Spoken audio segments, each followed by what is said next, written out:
O que você faria se entrasse em um circo e saísse diferente de quem entrou? No vídeo de hoje eu vou te contar 4 relatos sobre um circo que não aparece em lugar nenhum, onde ninguém pisca, onde ele só surge quando alguém está sozinho e onde algumas pessoas voltaram para casa com outro nome.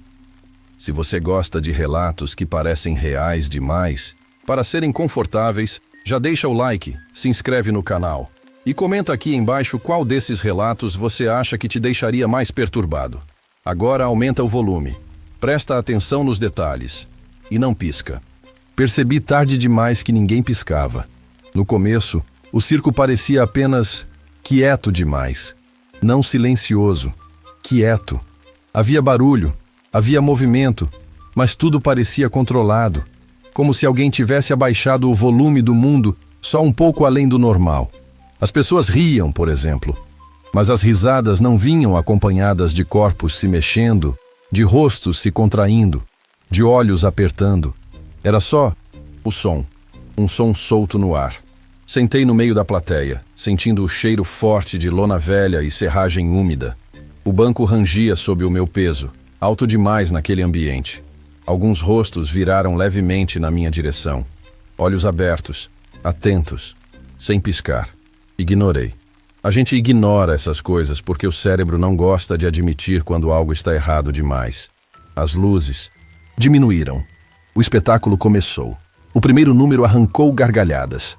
Ouvi claramente. Risos altos, abafados, infantis, adultos. Um coro inteiro de gente rindo. Mas quando olhei em volta, os rostos continuavam imóveis. Bocas abertas em sorrisos largos. Sim, mas os olhos não acompanhavam. Nenhum piscar, nenhuma contração, nenhuma reação natural. Era como ouvir uma gravação sair de pessoas vivas. A risada continuava, constante, quase mecânica. Não aumentava nem diminuía conforme o número no palco. Apenas existia. Senti um arrepio subir pelos braços. Observei um homem 2 fileiras à frente. O sorriso dele tremia levemente como se estivesse cansado. Os olhos brilhavam demais sob a luz fraca. Esperei. 1 segundo. 2. 5. Nada. Meu próprio olho começou a arder, em empatia involuntária. Pisquei forte. Só eu. Comecei a prestar atenção em coisas pequenas demais. O som da respiração das pessoas não mudava quando riam. Ninguém limpava os olhos. Ninguém desviava o olhar nem por acidente. A sensação era de que, se eu me levantasse e passasse na frente de alguém, o olhar não me seguiria. Ficaria travado no palco como um foco fixo. Foi aí que senti. Não o olhar coletivo. Um olhar específico. Ele estava 3 fileiras à frente, quase no centro. Um menino pequeno, talvez 6 ou 7 anos, sentado reto demais para a idade.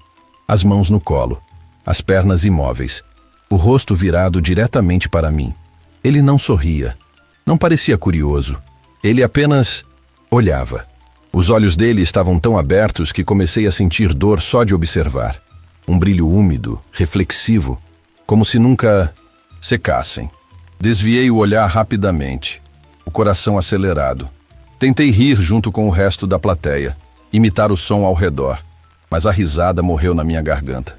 Quando olhei de novo, o menino não tinha se mexido nem 1 milímetro. E percebi algo pior. Os adultos ainda não piscavam. Nenhum deles. Mesmo com as gargalhadas altas, mesmo com o barulho do espetáculo, mesmo com luzes piscando no palco, os olhos permaneciam abertos, fixos, resistentes. Para com isso, murmurei para mim mesmo, sentindo a garganta seca. Para com isso, Rogério. Ouvir meu nome ali dentro foi errado, como se eu tivesse quebrado uma regra. O menino inclinou a cabeça. Uma criança à esquerda virou o rosto, depois outra à direita. Não foi brusco, não foi sincronizado. Foi gradual, quase cuidadoso, como se não quisessem chamar atenção. Quando percebi, todas as crianças do circo estavam olhando para mim. Não os adultos, não o palco, só eu. Dezenas de olhos pequenos, abertos demais, refletindo a luz fraca do teto. Nenhum piscar. Nenhum ruído, nenhuma expressão reconhecível. A risada coletiva continuava, alta, constante, perturbadora. Ouvir aquele som vindo de adultos que não piscavam fazia meu estômago revirar. Era como se algo estivesse usando aquelas bocas, mas tivesse esquecido o resto do rosto. Tentei tocar na mulher à minha frente. Moça, minha mão tremeu ao encostar no braço dela. Ela virou lentamente o rosto. Olhos arregalados, vidrosos, secos. Está tudo bem, senhor? Perguntou, sorrindo, sem piscar. Foi quando o palhaço entrou no corredor. Ele corria, entre as fileiras, tropeçando de propósito, arrancando gargalhadas ainda mais altas. O som ficou quase ensurdecedor. Risos demais, por tempo demais. Ele parou na minha frente. De perto, a maquiagem estava rachada, descascando ao redor dos olhos. Olhos que, diferente dos outros, piscavam. Ele me encarou por um segundo inteiro, sorriu e jogou água no meu rosto. O susto foi imediato. Gritei. Um som. Curto, primitivo. Pisquei forte, várias vezes, sentindo a água escorrer pelos olhos ardendo. O coração batia tão alto que abafou o resto do mundo. Quando consegui focar de novo, os adultos piscavam. Riam normalmente, se mexiam, comentavam o número, como pessoas reais. As crianças tinham sumido. Bancos vazios, fileiras inteiras sem ninguém. Nenhum pai procurando. Nenhuma reação, como se nunca tivesse havido crianças ali. O palhaço se inclinou perto de mim e sussurrou, baixo o suficiente para só eu ouvir. Enquanto você não piscava, elas estavam aprendendo. Saí do circo tremendo. Até hoje, o que mais me persegue não é a imagem, é o som. Risadas sem piscar. Risos que não combinam com olhos vivos. Porque agora eu sei, não é o olhar que observa. É o intervalo entre um piscar e outro. E às vezes, quando alguém ri alto demais perto de mim, eu não consigo evitar olhar direto para os olhos. Agora vamos para a próxima história.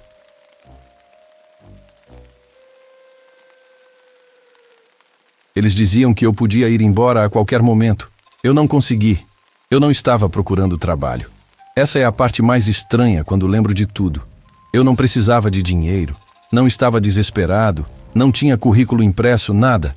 Eu só estava ali. O circo apareceu na cidade numa terça-feira.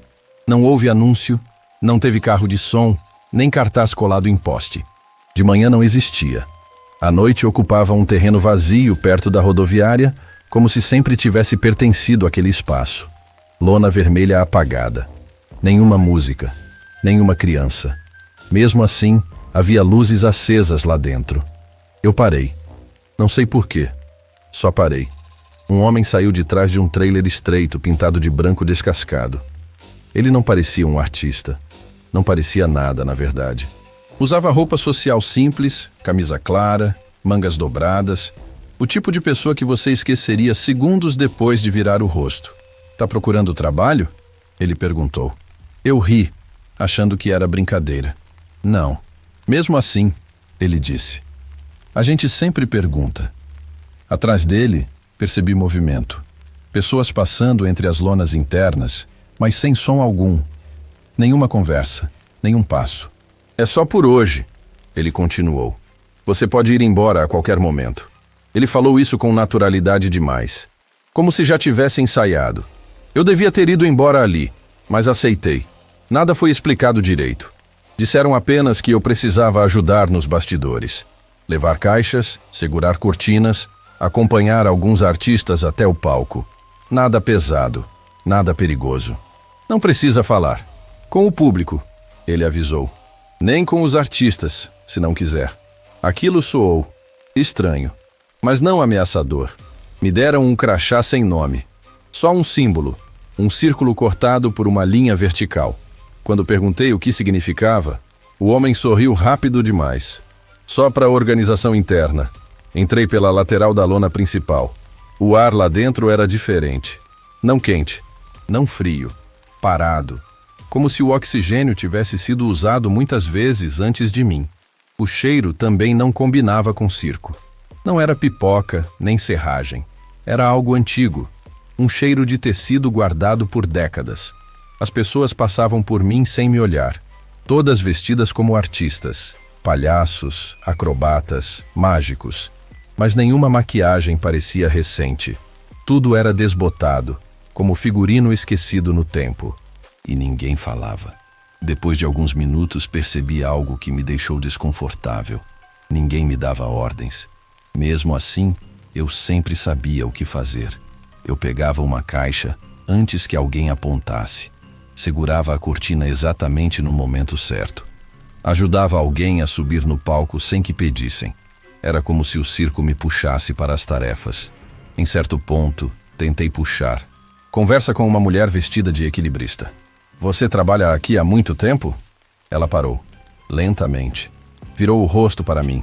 Os olhos dela estavam completamente normais, mas não se moviam. Ela não piscou, não desviou o olhar. Você pode ir embora a qualquer momento, ela disse. E voltou a andar. A frase não combinava com a pergunta. E não soava como resposta. Soava como lembrete. Mais tarde, encontrei novamente o homem do início. Ele estava sentado numa cadeira dobrável, observando o espetáculo por uma fresta da lona. Tá tudo bem? Ele perguntou. Acho que sim, respondi. Que horas acaba? Ele não respondeu de imediato. Apenas ajeitou o nó da gravata, gesto automático. Quando precisar, disse. Mas lembra, você pode ir embora a qualquer momento. Aquilo começou a me incomodar. Então por que todo mundo repete isso? Ele sorriu. Porque é verdade. E porque parece que... Hesitei. Parece que ninguém nunca vai? O sorriso dele não mudou, mas os olhos ficaram atentos demais. Porque ninguém quer, respondeu. Em algum momento, notei que ninguém mais usava nomes. Nem entre eles, nem comigo. E então percebi outra coisa. Ninguém usava espelhos. Havia camarins improvisados, mas nenhum espelho pendurado. Em um trailer, encontrei um espelho virado contra a parede, coberto com pano grosso, como se fosse algo proibido. Quando passei por um reflexo acidental, em uma placa metálica, quase não me reconheci.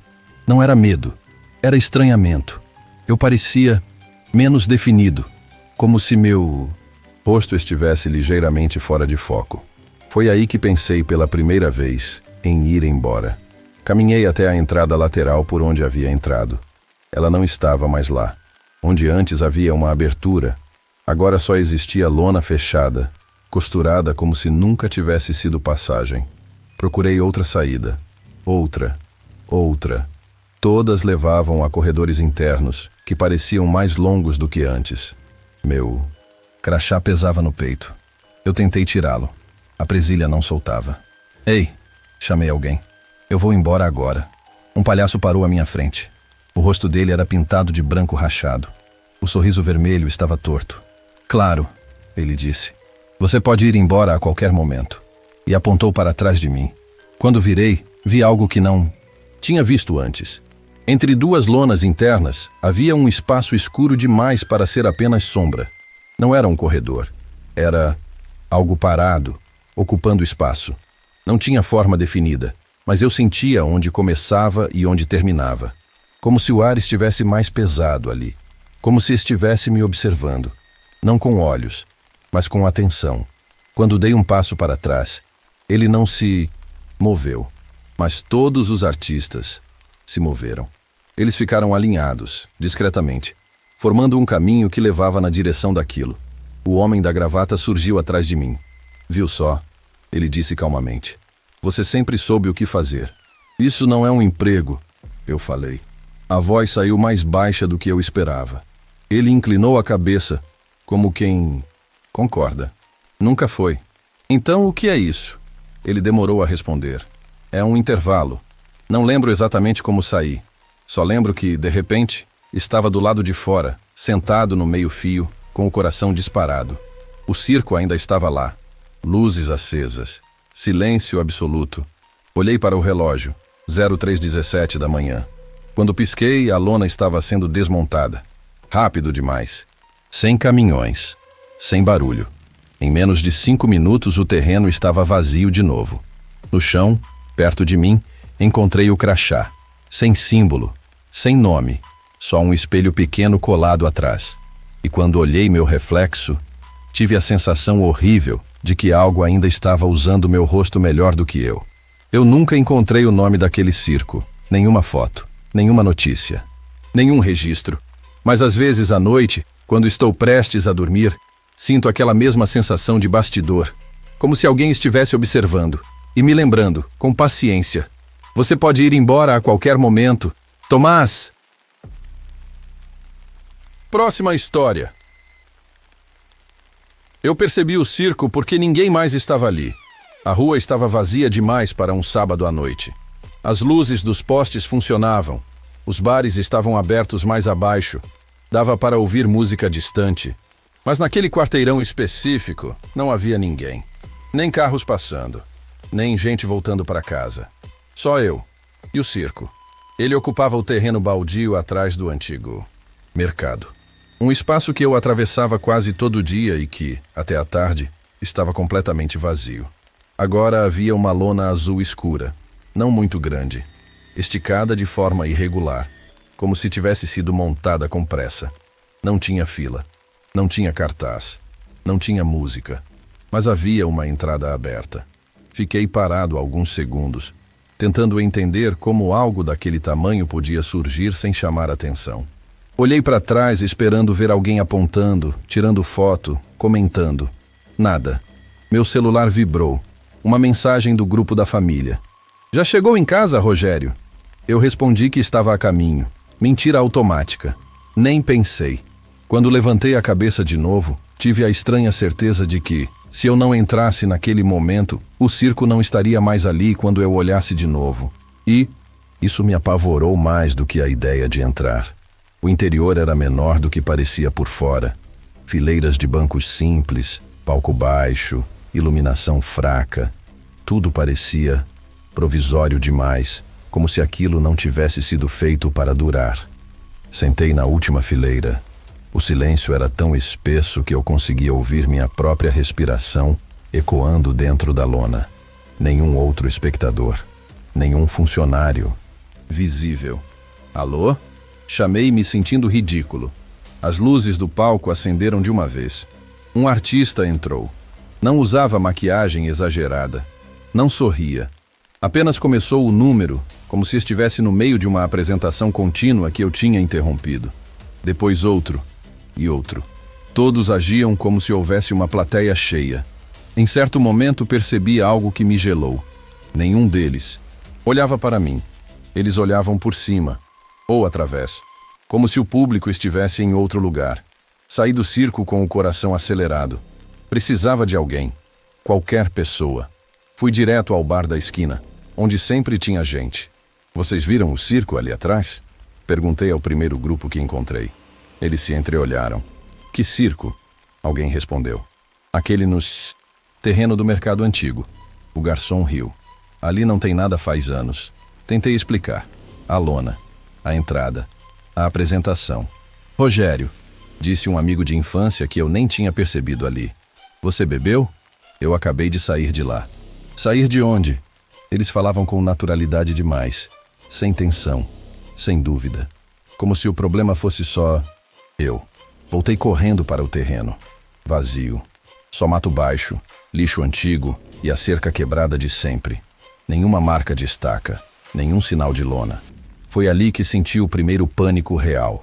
Não aquele medo cinematográfico, mas o medo de estar perdendo o controle da própria percepção. Voltei para casa decidido a dormir e esquecer aquilo. Mas no meio da noite, acordei com uma sensação clara demais para ser sonho. Eu não estava sozinho. Não havia ninguém no quarto. Mas havia algo pendente, como se alguma coisa estivesse esperando que eu olhasse. Levantei e fui até a janela. O circo estava lá de novo, no mesmo terreno. Lona diferente, agora vermelha. As luzes internas pulsavam lentamente como respiração. Olhei os prédios ao redor. Algumas janelas acesas. Pessoas acordadas. Peguei o celular e liguei para um vizinho. Você tá vendo isso? Perguntei sem cumprimentar. Vendo o quê? O circo. Silêncio. Rogério, ele disse devagar. Não tem circo nenhum aqui. Enquanto ele falava, vi algo se mover dentro da lona. Não um artista. Algo maior. E tive certeza absoluta de uma regra que eu não lembrava de ter aprendido, mas que sempre esteve lá. O circo só aparece quando alguém está sozinho. Sozinho de verdade. Não fisicamente. Sozinho porque ninguém mais acredita. Meu celular começou a vibrar sem parar. Mensagens, ligações. Você tá bem? Abre a porta. O que você está vendo agora? Eles sabiam que algo estava errado comigo, mas não sabiam o quê. Olhei de novo para o terreno. A entrada do circo estava aberta. E pela primeira vez, vi alguém parado ali. Era eu. Ou algo usando meu corpo com atraso mínimo, como um reflexo que se adianta. Ele me observava da entrada, imóvel, paciente, como se soubesse que o tempo estava acabando, como se soubesse que, em breve, eu seria o único capaz de vê-lo. E quando isso acontecesse, o circo não precisaria mais aparecer. Próxima história. Quando cheguei em casa, minha mãe me chamou por um nome que não era o meu. Eu não lembro de ter decidido entrar no circo. Lembro de estar passando pelo terreno vazio, como sempre fazia, e lembrar claramente de pensar: isso aqui não tem nada. No segundo seguinte, havia uma lona armada ali, amarela, velha, manchada como se tivesse sido molhada e seca. Centenas de vezes. As letras pintadas na frente pareciam se mover quando eu tentava ler. Não era ilusão de ótica. Era como se meus olhos recusassem formar aquelas palavras.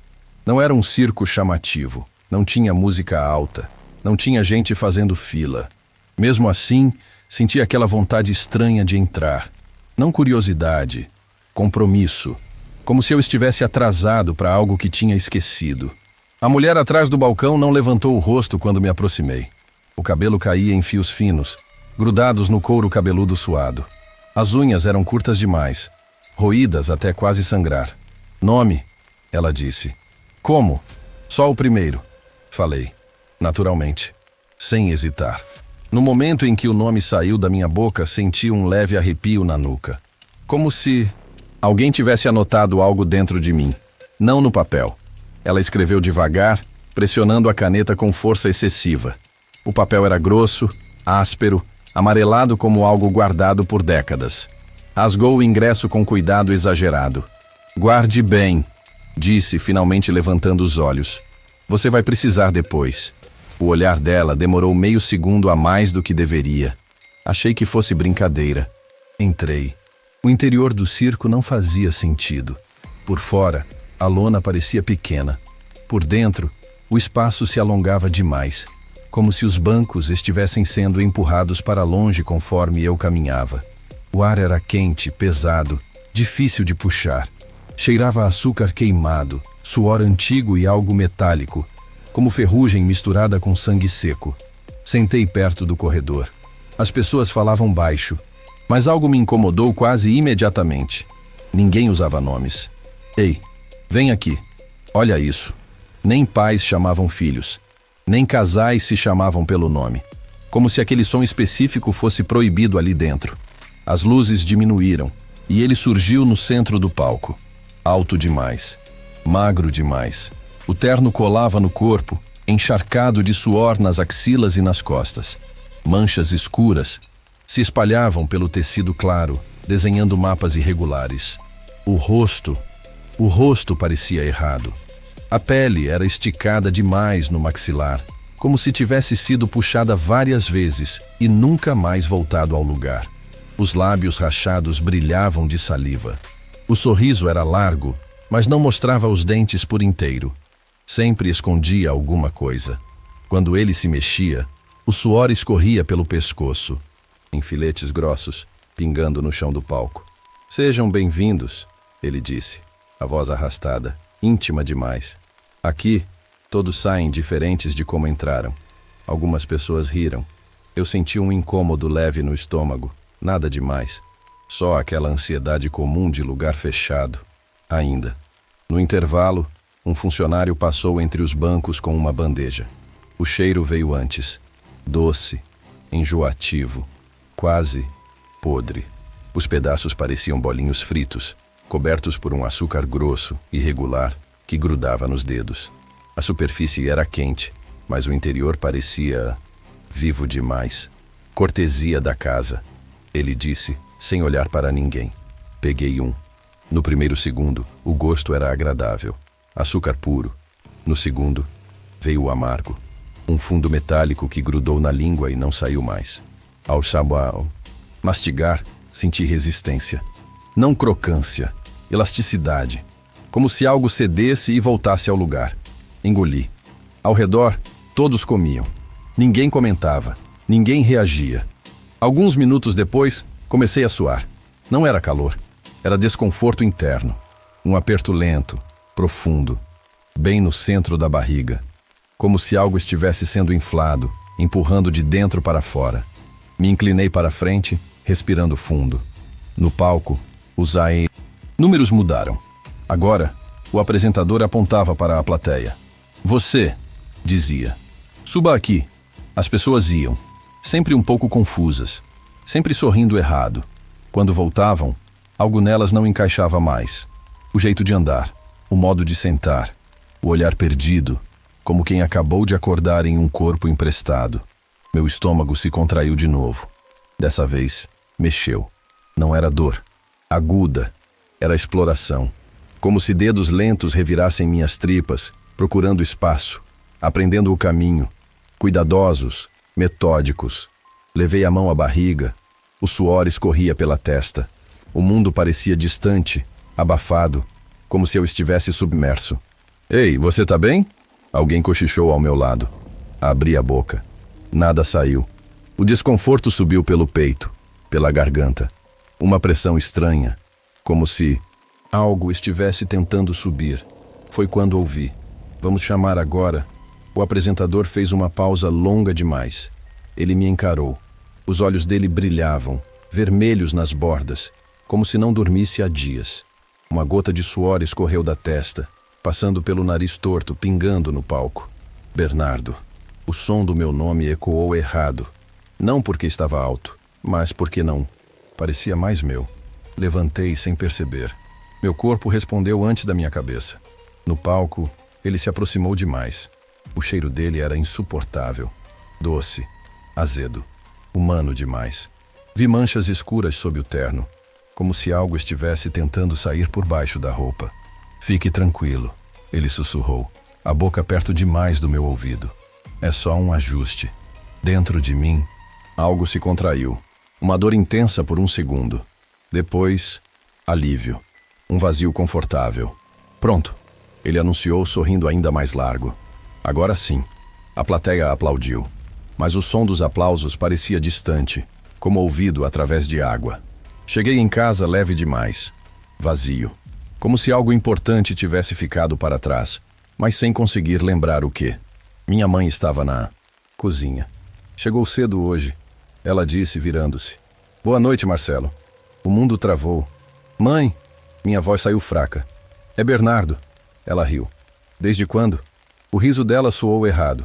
Familiar, mas não encaixava. Você comeu direito no circo? Perguntou. Disseram no grupo que esse circo anda mudando as pessoas. Que grupo? Ela franziu a testa. O grupo da família do Marcelo. Passei a noite repetindo meu nome em silêncio. Bernardo. Bernardo. Bernardo. A cada repetição ele parecia menos firme. De manhã encontrei o ingresso no bolso. No verso, 2 nomes escritos à mão. O meu. E outro circulado com força, rasgando o papel. Foi quando senti o estômago se mexer de novo. Mas agora, não parecia vazio. Parecia ocupado. E pela primeira vez, tive certeza absoluta de que algo em mim ainda estava no circo, esperando, aprendendo, pronto para sair, quando alguém mais dissesse o próprio nome em voz alta.